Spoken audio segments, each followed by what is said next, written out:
할렐루야.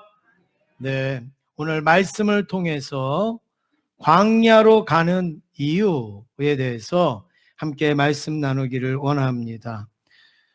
사랑하는 성도 여러분, 한 주간 동안 평안히 잘 지내셨습니까?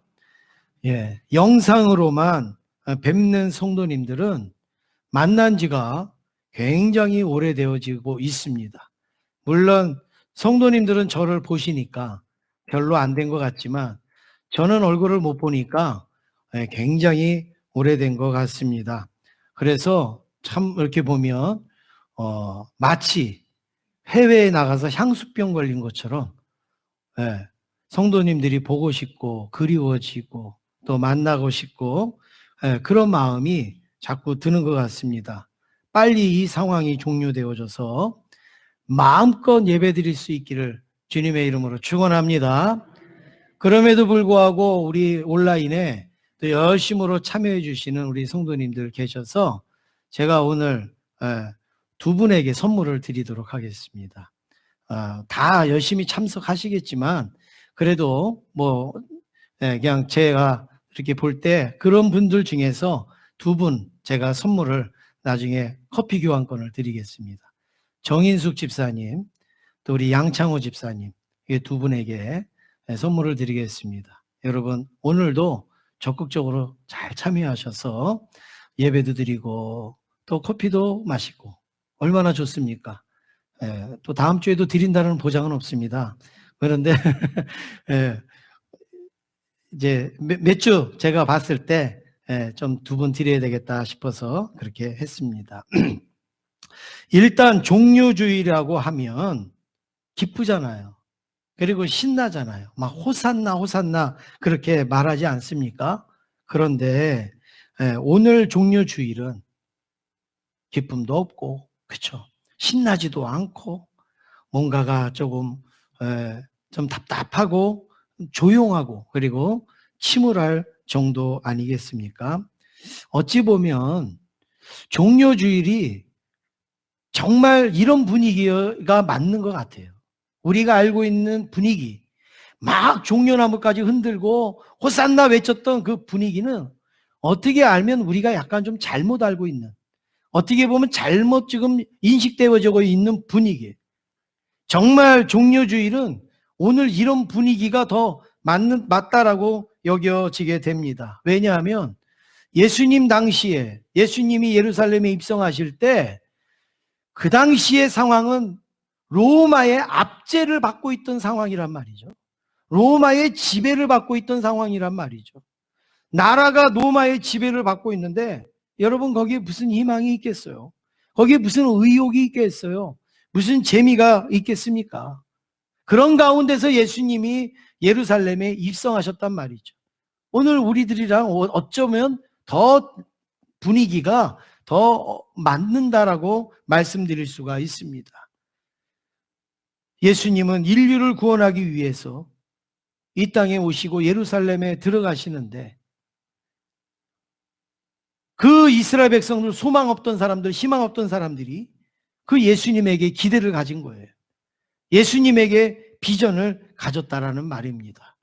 오늘 우리들의 현실도 지금 참 침울하고 암담하고 그리고 힘들고 어렵지만 오늘 이럴 때일수록 예수님에게 우리도 비전을 가지고 그리고 소망을 가질 수 있기를 주님의 이름으로 축원합니다.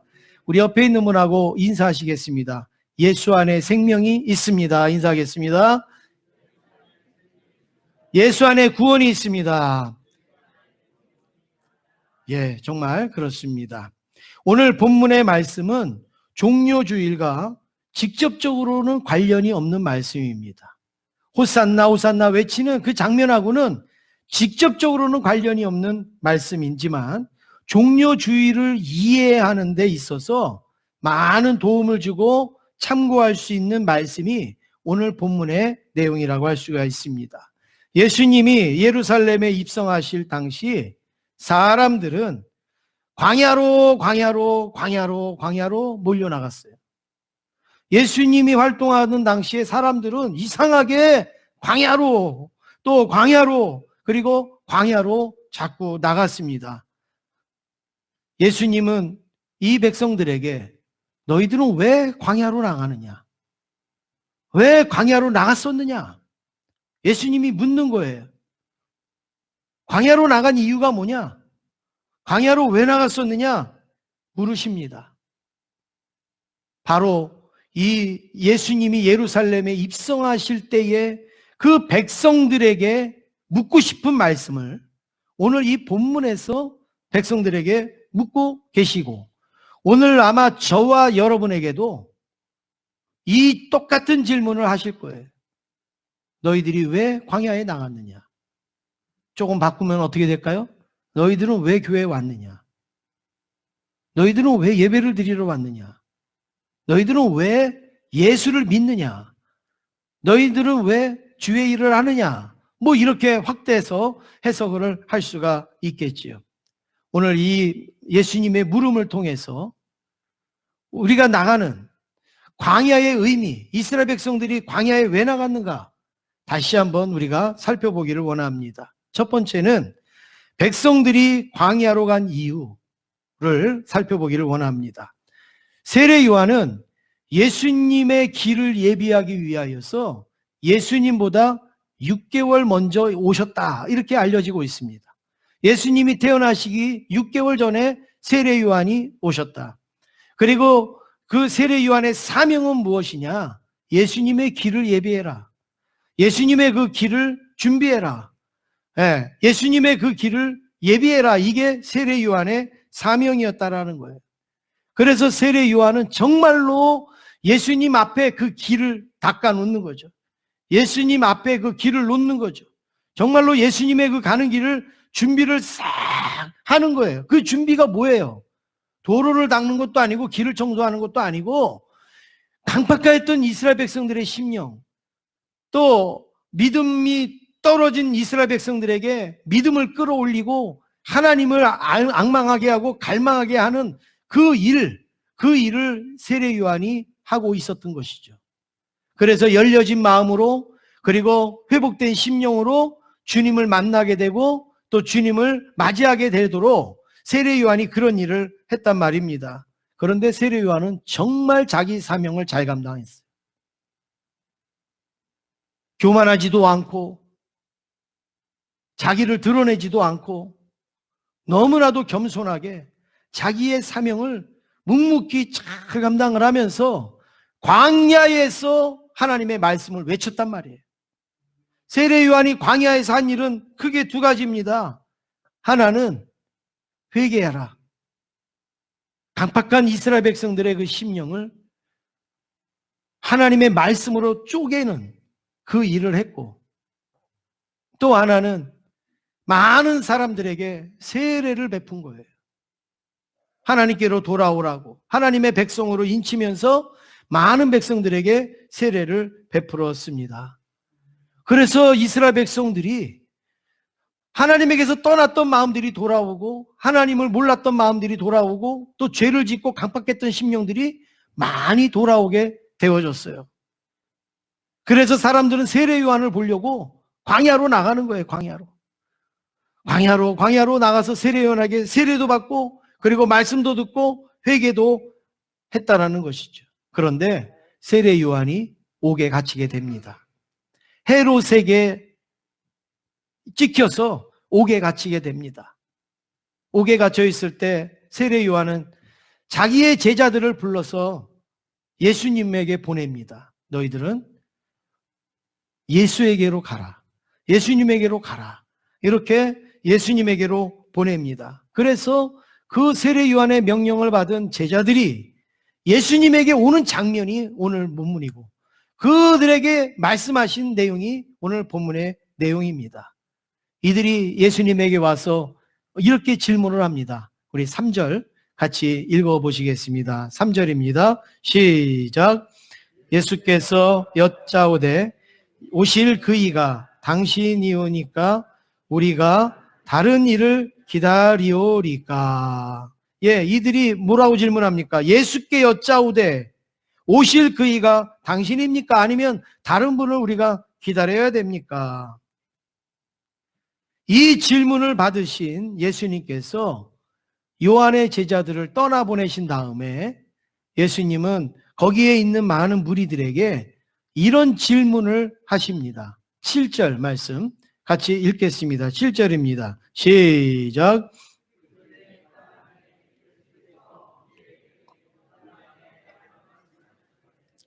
너희가 무엇을 보려고 광야에 나갔더냐? 바람에 흔들리는 갈대냐? 예수님은 갑자기 오실 분이 당신입니까? 묻는 그들에게 예수님은 이렇게 질문하십니다. 너희가 무엇을 보려고 광야에 나갔더냐? 바람에 흔들리는 갈대냐? 광야에 볼 게 뭐가 있습니까? 광야에는 볼 만한 게 하나도 없습니다. 광야는 말 그대로 척박한 땅입니다. 그리고 눈을 들면 하늘밖에는 안 보이고, 그리고 눈을 내리면 아래 뻘건 땅밖에는 안 보이고, 아무것도 없어요, 광야에.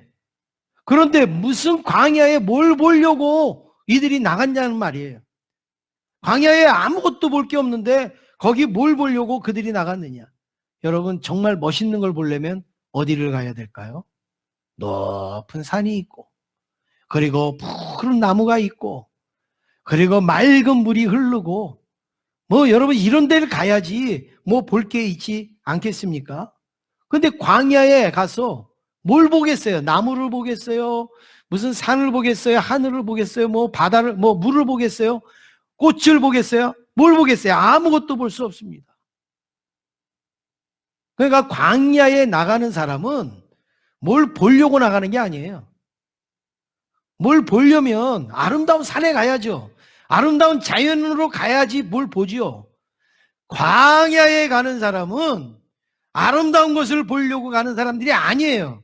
광야에는 특별한 목적이 있거나 특별한 이유가 있어야지 거기를 가는 거지. 거기에 가서 무슨 갈대를 보며 뭘 보겠어요? 아무것도 보는 데가 아니에요. 그런데 볼 것도 없는데 왜 광야에 갔느냐 이거예요, 예수님은. 거기 볼 게 있느냐? 볼 것도 없는데 왜 광야를 갔느냐? 사람들이 광야로 나간 이유는 다른 거 없었습니다. 세례 요한을 보기 위해서 갔던 거예요. 세례 요한을 만나기 위해서 간 겁니다. 그러면 세례 요한을 만나서 뭐 합니까? 세례 요한을 봐서 뭐 합니까? 세례 요한이 전하는 메시지를 듣고 싶은 거예요. 세례 요한이 자기들에게 회개의 복음을 전하는 그 말씀을 듣기를 원해서 광야까지 걸어서 광야로 나가는 거예요. 그러면 세례 요한이 던지는 메시지는 무슨 메시지입니까? 바로 자기 뒤에 오시는 예수님, 메시아로 오시는 그 예수님을 알리기 위한 것이 세례 요한의 메시지 아닙니까? 세례 요한은 자기를 드러내는 메시지를 전하지 않았습니다. 세례 요한은 무슨 어떤 상식을 알려주는 메시지를 전하지 않았습니다. 세례 요한은 자기 뒤에 오시는 메시아, 그 예수님을 증거하는 그 메시지를 전했고, 사람들은 그 메시지를 들으면서 열광을 한 거예요. 야, 이제 드디어 메시아가 오시겠구나. 드디어 메시아가 오신다라는 말씀이구나. 그래서 그 말씀을 들으려고 광야로 백성들은 나갔다라는 것이죠. 그런데 예수님은 이들에게 뭐라고 묻습니까? 흔들리는 갈대를 보려고 광야에 갔느냐? 부드러운 옷을 입은 사람을 보려고 갔느냐? 그렇게 묻습니다. 여러분, 이 말씀이 어떤 내용입니까? 메시아를 바라보려고 광야로 갔으면 누굴 바라봐야 돼요? 메시아를 바라봐야 돼요. 예수님을 만나려고 광야로 나갔으면 예수님을 만나는 거예요. 그런데 지금 이들의 물음, 이 제자들이 와서 질문하는 것은 메시아이신 예수님 앞에서 당신이 메시아입니까? 이렇게 묻고 있단 말이에요. 당신이 오실 그 예수님입니까? 그렇게 묻고 있다는 말이에요. 여태까지 들은 말씀은 뭐냐는 거죠. 여태까지 들었던 그 말씀이 뭐예요? 예수님 오시는 것에 대해서 말씀을 들었는데 예수님을 앞에다 놓고 당신이 예수님입니까? 당신이 메시아입니까? 이렇게 묻고 있다라는 거죠. 그랬을 때 예수님께서 안타까운 마음으로 그들에게 대답을 하신 겁니다. 광야에 왜 갔느냐? 광야에 갈 때, 멋있는 갈 때, 그리고 부드러운 옷을 입은 사람을 보려고 갔느냐? 아니지 않느냐? 메시아에 대해서 듣기를 원하는데 메시아라는 예수님 앞에 와서 메시아가 누굽니까? 이렇게 묻는 것은 굉장히 맞지 않는 그런 질문이었음을 예수님께서 말씀하고 있습니다. 여러분, 부드러운 옷은 어디에 가면 볼 수 있어요? 왕궁에 가면 볼 수 있는 거예요. 왕궁에 가면 아주 비단 같은 옷, 아주 좋은 그런 재질의 옷, 아주 멋있는 세련된 디자인의 그런 옷들을 쫙 왕궁에 가면 볼 수 있는 거예요. 그런데 예수님은 왕궁에서 볼 수 있는 분이 아니에요. 예수님은 광야에서 볼 수 있는 분이에요. 흔들리는 갈대, 아주 경관이 아주 좋은 거, 그거는요 어디 멋있는 데 가면 볼 수 있는 거예요. 예수님에게 가서 그런 것을 찾는 게 아니에요. 예수님은 인기 얻으려고 이 땅에 오신 게 아니고, 예수님은 이 세상의 사람들에게 호감을 받으려고 오신 게 아니에요. 이사야에서의 말씀처럼 흠모할 만한 모습도 없어요. 고운 모양도 없어요. 풍채도 갖지 않으셨어요. 그런데 사람들은 예수님이 얼마나 멋있을까? 예수님이 얼마나 대단할까? 마치 갈대를 보는 것처럼, 마치 부드러운 옷을 입은 사람을 찾는 것처럼 예수님을 그렇게 생각을 했다는 거죠. 그랬을 때 예수님께서 너희들이 어리석다 이걸 말씀하는 거예요. 광야에 갔으면 광야에 가서 부드러운 옷을 입은 자들을 만나는 게 아니라 그 광야에서 외치는 세례 요한의 메시지를 듣고 그 메시지가 누구를 말하는 건지를 알아들어야 되는데 내 앞에서 예수님이 누군지를 모르고 있다는 그 사실에 광야에 열심히 나갔으면 뭐하냐는 거죠. 광야에 힘써서 나갔으면 뭐하냐는 거예요. 세례 요한이 그렇게 전했던, 그렇게 외쳤던 메시아를 알아보지 못하는 그 안타까움을 예수님께서 말씀하고 있습니다. 마치 이런 예를 들 수 있습니다. 여러분, 누군가가 사과를 줬어요. 그래서 사과를 막 먹어요. 너무 맛있는 거예요. 그런데 그 사과를 먹으면서 뭐라고 얘기하느냐? 난 사과 좀 먹었으면 좋겠어. 난 사과 좀 먹었으면 좋겠어. 여러분, 우습죠? 그 맛있는 사과를 확 먹으면서 배가 먹고 싶다든지 아니면 오렌지가 먹고 싶다든지 그러면 이해가 되지만 사과를 먹으면서 나는 사과 좀 먹었으면 좋겠어. 나는 언제 사과를 먹지? 나는 이렇게 사과를 못 먹을까? 왜 내 주변에는 이렇게 사과가 없어? 여러분, 이렇게 말하면 얼마나 어리석냔 말이에요. 지금 광야로 나가는 사람이 전부 다 메시아에 대해서 듣는 거예요. 사과를 먹듯이. 그런데 예수님 앞에 와갖고 뭐라 그래요? 사과를 먹으면서 나 사과 먹었으면 좋겠어 하는 것처럼 예수님 앞에 와서 메시아가 당신입니까? 메시아가 당신입니까? 이렇게 물어보는 그 어리석음을 예수님께서 우리에게 말씀합니다. 사랑하는 성도 여러분, 오늘 저는 여러분들에게도 예수님과 같은 질문을 하기를 원합니다. 여러분, 우리가 수년 예수님을 믿고 오랫동안 예배를 드리고 우리가 늘 하나님의 말씀을 듣고 주님의 말씀을 지키면서 정말 예수님과의 관계에서 살아있는 관계가 있습니까?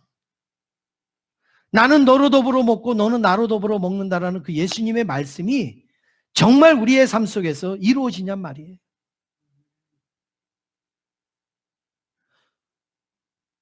이 코로나 사태로 인해서 제가 계속 말씀드리는 게 지금까지 우리의 예배가 너무 형식적이고 너무 습관적으로 예수님 없는 그냥 우리들끼리 모여서 드리는 예배의 모습이 많지 않았는가? 예배를 드리면서도 예수님께 집중하지 못하고, 예배를 드리면서도 주님의 말씀에 귀 기울이지 못하고, 인간관계와 친목관계, 그리고 우리의 어떤 사회생활 같이 여겨서 예배를 드린 적은 없지는 않는가? 예배를 드리면서도 사업 구성, 예배를 드리면서도 아이들 생각, 예배를 드리면서도 놀러 갈 생각, 여러분, 이런 의미 없는 예배들을 우리가 얼마나 많이 드렸었는가?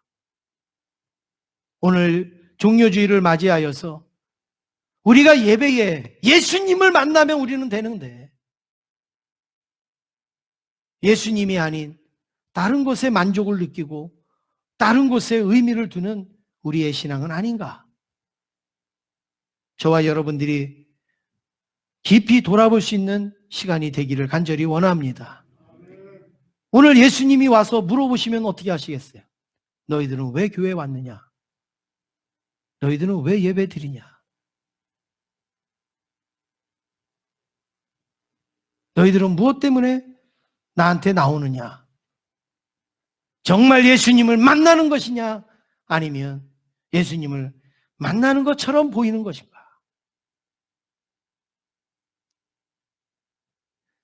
코로나19로 인하여서 우리가 많이 힘든데 좋은 것도 조금 있는 것 같아요. 어려운 가운데서도 긍정적인 걸 제가 조금 발견할 수 있는 것 같아요. 뭐냐면 코로나19가 목사보다 무섭기는 무섭구나.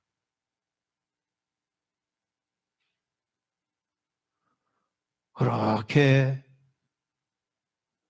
몰려앉지 말라고 얘기를 하고, 그렇게 앞자리로 와서 예배를 드리시라고 그러고, 좀 골고루 앉아서 예배 드리시라고 아무리 얘기해도 안 들으시더니 코로나19가 와갖고 거리 두기 하니까는 알아서 착착착착착착 그냥. 예수님이 목사 말보다 이게 또 코로나가 더 이게 강하구나. 네.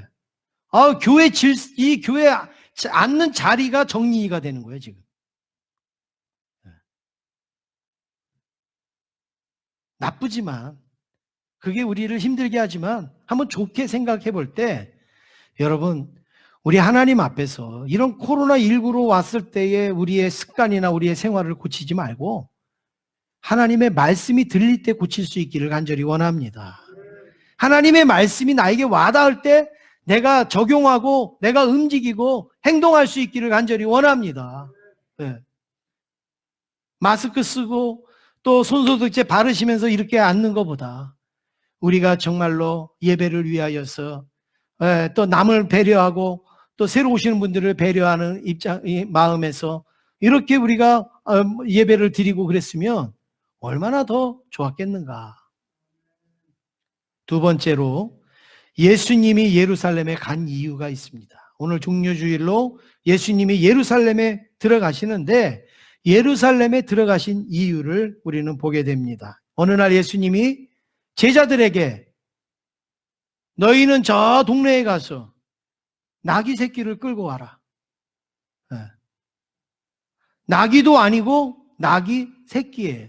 발음하기가 좀 안 좋지만 나귀 새끼, 어린 나귀를 끌고 오라 이렇게 말씀을 합니다. 그래서 예수님은 그 나귀를 타고 예루살렘에 들어갈 때에 사람들이 어떻게 합니까? 막 열광을 하는 것이죠. 사람들이 막 환호를 하는 것이죠. 그리고 사람들이 막 기뻐하고 막 너무너무 좋아하는 것을 볼 수가 있습니다.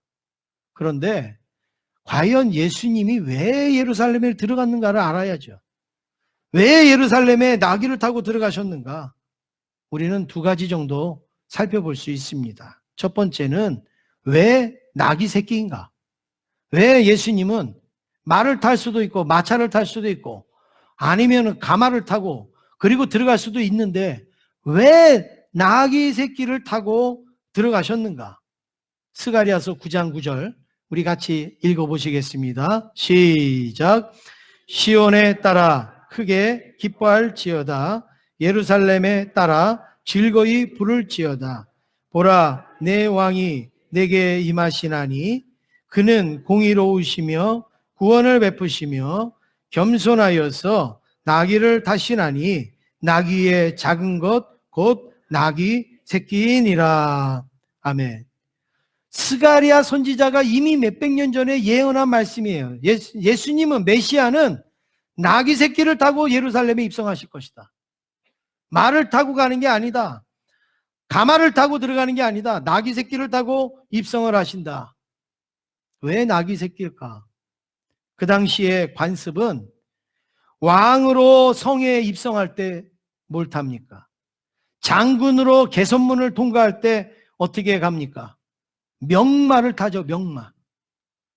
아주 좋은 말, 아주 잘생기고 그리고 늠름하고 씩씩한 그 말을 탁 타고 높은 그 말 위에서 싹 손을 흔들면서 그리고 백성들을 우러러보면서 그 개선문을 통과하고 그리고 성으로 들어가지 않습니까? 그런데 예수님은 나귀 새끼를 탔대요. 나귀 하나도 보잘것도 없어요. 그리고 걷는 것도 말처럼 쫙쫙 걷는 게 아니라 띠뚱띠뚱 그렇게 걸어요. 여기다가 또 새끼는 더 힘도 없어요. 그런 나귀 새끼를 타고 왜 예수님이 거기에 들어가셨는가? 성경에서는 그 이유를 이렇게 말합니다. 예수님은 십자가를 지기 위해서 예루살렘에 들어가셨지. 많은 사람에게 자랑하거나 그리고 많은 사람에게 존경을 받거나 영광을 받기 위해서 들어가신 게 아니라는 거죠. 십자가는 낮아져야 질 수 있는 거고, 십자가는 겸손해야 질 수 있는 거고, 십자가는 자기를 희생해야 질 수 있는 게 십자가인데, 그 십자가를 지면서 말을 타고 들어가겠고, 그 십자가를 지면서 가마를 타고 들어가겠냐는 말이죠. 예수님은 십자가의 정신을 나귀 새끼를 타고 들어가면서 다 보여주신 거예요. 사랑하는 성도 여러분, 오늘 여러분들이 하나님 앞에 나오실 때 아니면 주님 앞에 엎드리실 때 여러분들은 말을 타고 오십니까? 나귀를 타고 오십니까?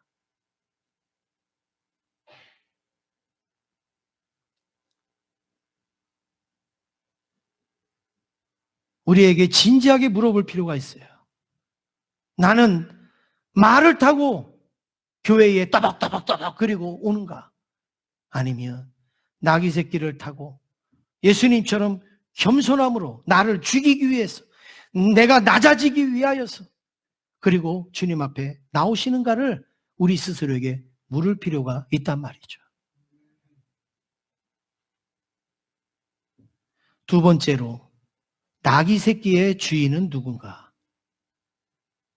나귀 새끼의 주인은 누군가? 오늘 3절 말씀 같이 읽어보시겠습니다. 3절입니다. 시작. 만일 누가 너희에게 왜 이렇게 하느냐 묻거든 주가 쓰시겠다 하라. 그리하면 즉시 이리로 보내리라 하시니. 예수님께서 제자들을 보내실 때에 물으신 거예요. 누가 쓰겠다고 하느냐? 누가 보냈느냐 묻거든 누가 쓰겠다고요? 주께서 쓰시겠다. 지금 누가 물어보는 거예요? 나귀의 주인이 물어보는 거예요. 나귀의 주인이 물어보는데 제자들 보고 뭐라고 대답하라냐면 주께서 쓰시겠다고 하라. 주가 쓰시겠다고 하라. 남이 물어보면 그 말이 맞지만 주인이 물어보는데 주가 쓰시겠다고 하라? 여러분 이게 말이 됩니까? 안 되잖아요. 내가 주인인데 무슨 또 주인이 쓰겠다고 그래? 여러분 이해가 안 가는 말을 지금 예수님께서 하시고 있지 않습니까? 그런데 중요한 것은 나귀 주인이 주가 쓰시겠다라는 말을 듣고 나귀를 내어줬다는 거예요. 네, 나귀를 줬다는 거예요. 여러분 이상하지 않습니까? 여러분의 자동차 키를 누가 와서 키를 좀 주십시오. 왜? 주가 쓰시겠다고 합니다. 그러면 여러분 그 키를 주실 분이 여기 누가 있냔 말이에요. 네. 어디 호텔 가서 주차하는 것도 아니고 누가 길을 줄 사람이 누가 있어요? 내가 주인인데 왜 그거 왜 달라고 그러는데? 그런데 오늘 이 나귀의 주인은 한마디도 안 하고 그 나귀를 풀어서 그 제자들에게 주었다라는 거예요. 여러분, 여기에서 알 수 있는 게 뭡니까? 진짜 주인은 예수님이에요. 정말 주인은 예수님. 나귀의 주인은 주인처럼 나귀를 관리한 거예요. 주인처럼 나귀를 지켰던 거예요. 정말 주인은 예수님. 예수님이 정말 주인이에요. 자기 마당에 나귀 새끼가 있다고 자기의 것이라 하려면 큰 착각입니다. 내 손에 물질이 있다고 이걸 내 것이라고 생각하면 큰 착각이라는 거예요. 가정도 집도 자녀도 심지어는 내 건강도 내 생명도 이거 내 것이라고 생각하면 큰 잘못이라는 거예요. 우리는 나귀 주인처럼 내가 주인같이 갖고 있는 거야. 내 생명도 건강도 내 물질도 내 가족도 내 자녀도. 진짜 주인은 누구예요? 예수님. 정말 주인은 누구예요? 예수님. 믿습니까? 그러니까 나귀 새끼를 풀어서 제자들을 주죠. 내가 진짜 주인이라고 생각하면 안 주겠죠. 여러분, 정말 여러분의 생명이 예수님의 겁니까? 여러분들의 가족이 정말 예수님의 겁니까? 여러분들의 건강도 예수님의 것 맞습니까? 머리로 그렇게 이해하시는 거예요? 아니면 정말 내 가슴에서 그렇게 하시는 거예요? 진짜 나귀를 달라고 그러시면 어떻게 하겠냔 말이에요. 진짜 이제 정말 주인이신 예수님이 이제 됐으니까 나에게 달라 그러면 여러분 어떻게 하시냔 말이에요. 사실은 굉장히 어려운 질문입니다. 굉장히 힘든 질문이에요. 우리 찬송에도 있잖아요. 손에 있는 부귀보다 주를 더 사랑하는가.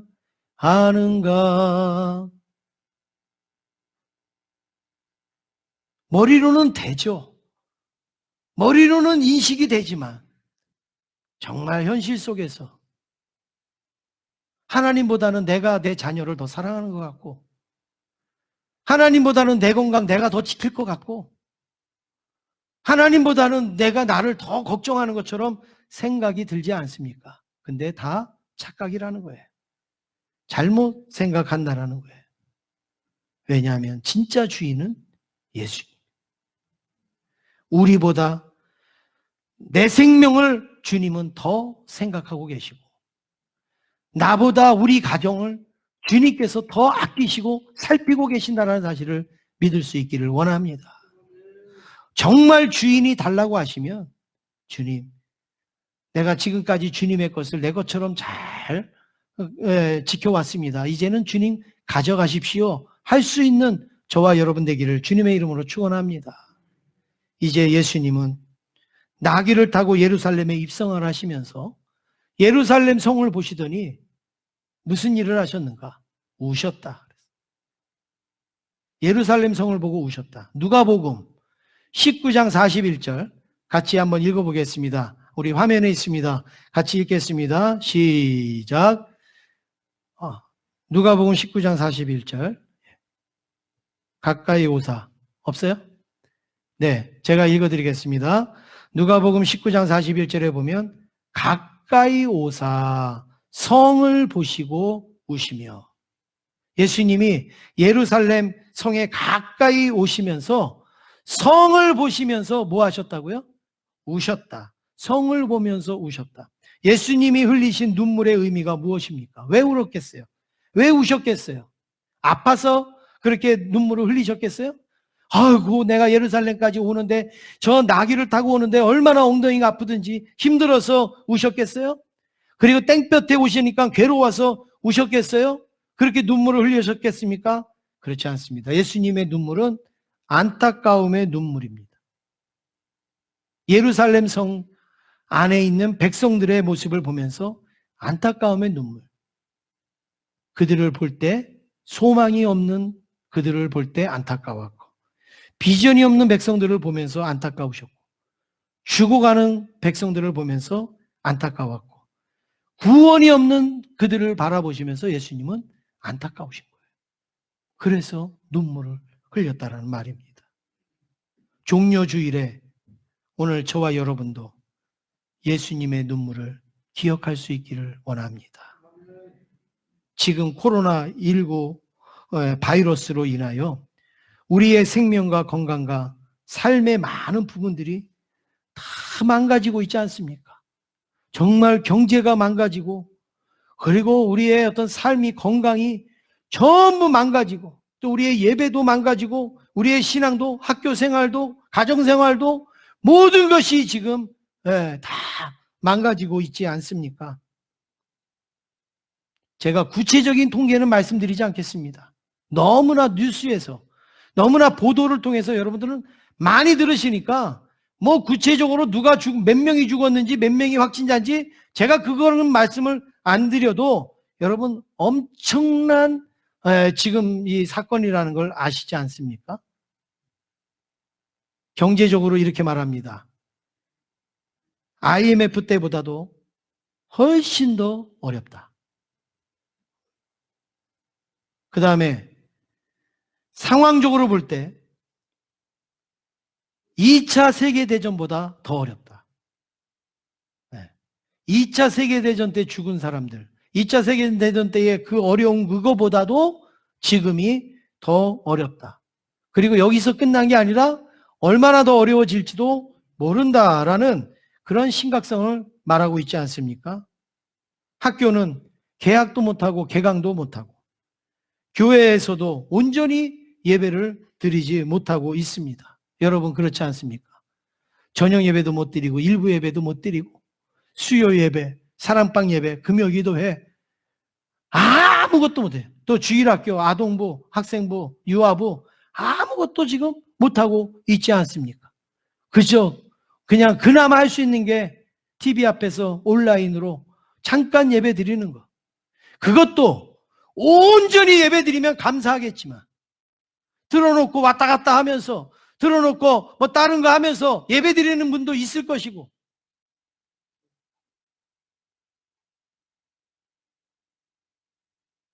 그리고 그것도 보지도 않고 그렇게 예배 드리는 분들도 있지 않겠습니까? 사랑하는 성도 여러분, 교회에서 예배를 드리시든 아니면 온라인으로 예배 드리시든 여러분 하나님 앞에 예배를 온전히 드릴 수 있기를 간절히 원합니다. 혹시 이번 이 사태로 인하여서 야 너무 좋다, 교회 자주 안 가도 되고 리모컨 켜갖고 예배 드리면 되고 너무 편하다, 그냥 뭐 예배를 두루너서 드리든 엎드려서 드리든 뭐 하든 너무 편하다, 여러분 이런 생각을 가지신 분이 있으면 예수님이 여러분들을 보고 울고 계신다는 걸 기억하시길 바랍니다. 소망 없고 구원 없고 희망이 없는 그 백성들을 보면서 예수님은 눈물을 흘리셨다라는 것이죠. 마지막으로 세 번째, 이제 우리가 울어야 될 차례입니다. 누가 울어요? 우리가 울어야 돼요. 성경에 보면 예수님의 마음으로 울었던 신앙의 위인들이 많이 나오는데 전부 자기 때문에 울지 않고 나라와 백성들을 위해서 울었어요. 몇 사람만 제가 소개를 하면 첫 번째로 아브라함의 눈물을 보게 됩니다. 우리 창세기 18장 32절 우리 그 말씀 같이 읽겠습니다. 시작. 아브라함이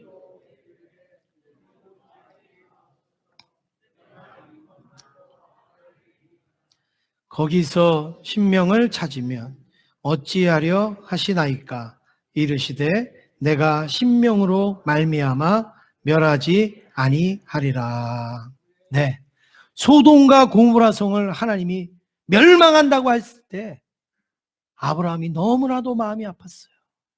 그래서 하나님 앞에 눈물 흘리면서 하나님 50명 있으면 멸망하겠습니까? 의인이? 45명 있으면 멸망하겠습니까?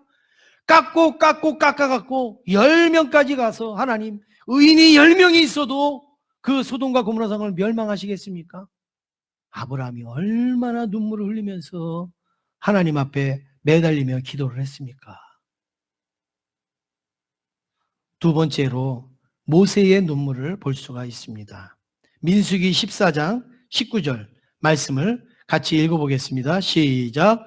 구하옵나니 주의 인자의 광대하심을 따라 이 백성의 죄악을 사하실 때 애굽에서부터 지금까지 이 백성을 사하신 것 같이 사하시옵소서.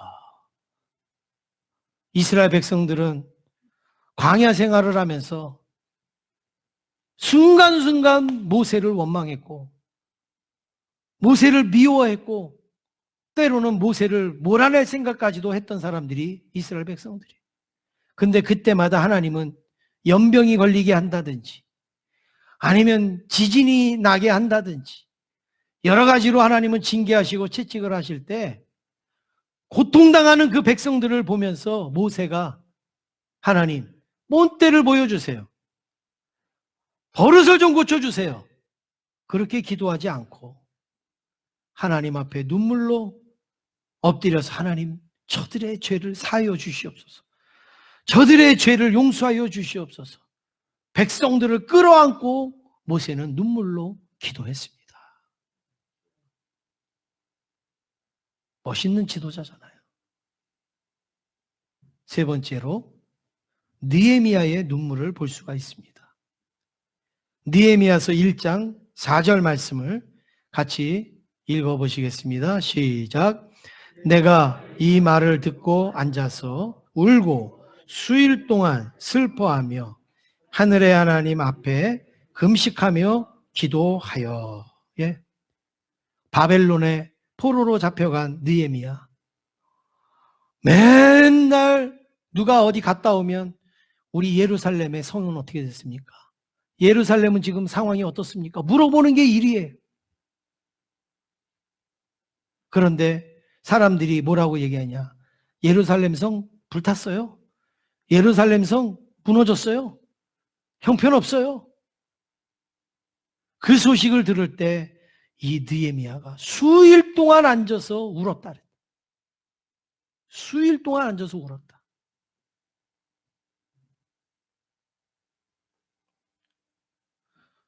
저는 요즘 교회에 있으면 혼자 앉아있다가도 막 눈물이 막 나요. 설교를 준비하고도 하다가 막 눈물이 나요. 영상 찍다가도요, 막 눈물이 나요. 찬송 부르다가도 막 눈물이 나요.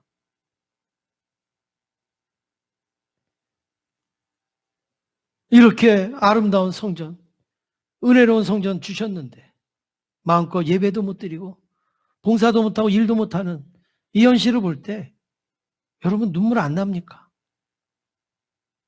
예배는 못 드려도 여러분 궁금하지도 않으세요? 느헤미야가 예루살렘 성이 어떻게 됐는가가 궁금해갖고 갔다 오는 사람들한테 묻고 그래서 그 소식을 듣고 수일 동안 앉아서 울었다고 하는데 저는 우리 성도들이 교회가 무너졌는지 궁금하지 않나? 교회가 불타지는 않았는가 궁금하지는 않는가? 교회에 무슨 일은 없는가 궁금하지는 않는가? 물론 거리두기 이런 거 해야 되지만 그래도 여러분 밖에 나가면 가실 거 다 가시잖아요. 하실 거 다 하시잖아요. 만날 사람들 만나잖아요. 일할 거 일하잖아요.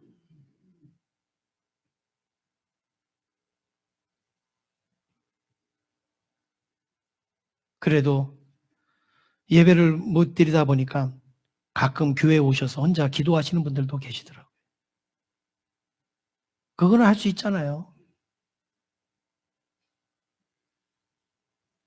마스크 썼다고, 상황이 이렇다고, 평일날에도 주일날에도 발 딱 끊어놓고 여러분 그렇게 신앙생활하는 게 왜 정말 광야에 뭘 보러 갔느냐 그 주님의 질문을 들을 때 우리는 무슨 생각이 드냐 말이죠. 마지막으로 네 번째, 예레미야의 눈물을 볼 수 있습니다. 예레미야 9장 1절에 보니까 이렇게 말씀합니다. 어찌하면 내 머리는 물이 되고 내 눈은 눈물 근원이 되고 죽임을 당한 딸 내 백성을 위하여 주야로 울리로다.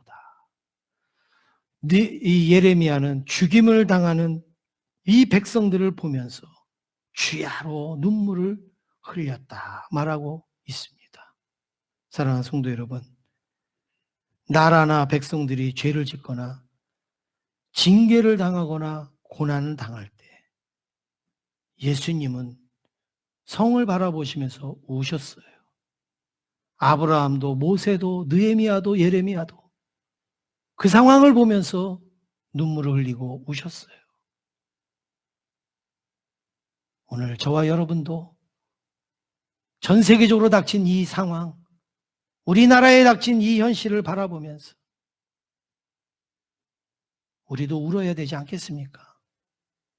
우리도 눈물 흘려야 되지 않겠습니까? 죽고 사는 거 하나님에게 달린 거예요. 우리는 하나님에게 맡기고 엎드려서 기도하고 하나님께서 회복 주실 것을 구할 수 있기를 원합니다. 사랑하는 성도 여러분, 예수님께서 우리에게 묻고 계십니다. 너희가 무엇을 보려고 광야에 나갔느냐? 만약에 흔들리는 갈대냐? 화려한 옷을 입은 사람을 보려고 했느냐? 그러면 차라리 처음부터 광야로 가지 말고 왕궁으로 가라. 예수님께서 우리에게 묻고 계십니다. 너희가 예수 믿는 이유가 무엇이냐? 이 땅에서 잘 되고 잘 살고 평안하고 즐겁기를 원했다면 교회 말고 다른 데로 가라. 출세할 수 있는 데로 가라. 저 세상으로 가라. 그렇게 말씀하지 않겠습니까? 지금 전 세계는 울고 있습니다. 우리나라도 울고 있습니다. 우리들도 울고 있습니다. 이때 우리 성도들이 나라와 민족을 위하여서 하나님 앞에 눈물로 기도할 수 있기를 간절히 원합니다. 로마서 12장 15절에 바울은 이렇게 말합니다. 같이 한번 읽겠습니다. 시작. 즐거워하는 자들과 함께 즐거워하고 우는 자들과 함께 울라. 할렐루야. 우리나라는 지금 울고 있어요. 전 세계는 울고 있어요. 많은 심령들이 울고 있어요. 우는 자들과 함께 눈물을 흘리는 저와 여러분이 될 때 종려주일의 의미가 있는 줄로 믿습니다. 제가 한 주간 동안 이 찬양을 부르면서 많이 눈물을 흘렸고 울었습니다. 나의 힘든 것과 나의 어려운 것이 아니라 죽어가는 형제들, 죽어가는 백성들, 죽어가는 나라, 민족을 바라보면서 우리가 하나님 앞에 예수님의 심정으로 한번 우리 찬양하기를 원합니다.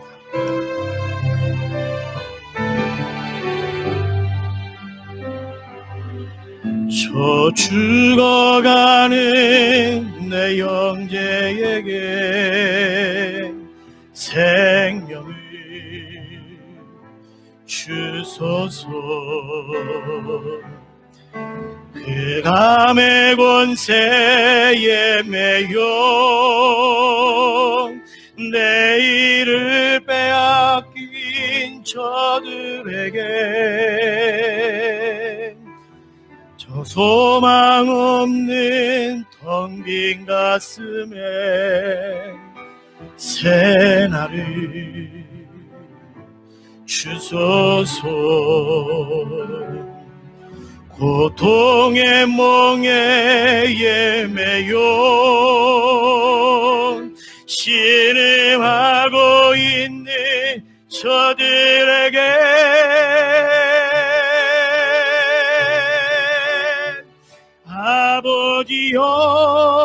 아버지여 이 백성 다시 살게 하소서.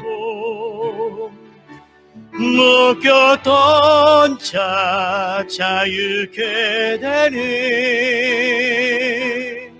영광의 나를 주소서. 아버지여, 이 나라 주의 것 되게 하소서. 영원하신 하늘 아버지, 다시 섬기게 하소서. 아버지여, 아버지여, 이 백성 다시 살게 하소서. 묶였던 자 자유케 되는 영광의 날 주소서. 아버지여, 이 나라 주의 것 되게 하소서. 영원하신 하늘 아버지, 다시 섬기게 하소서.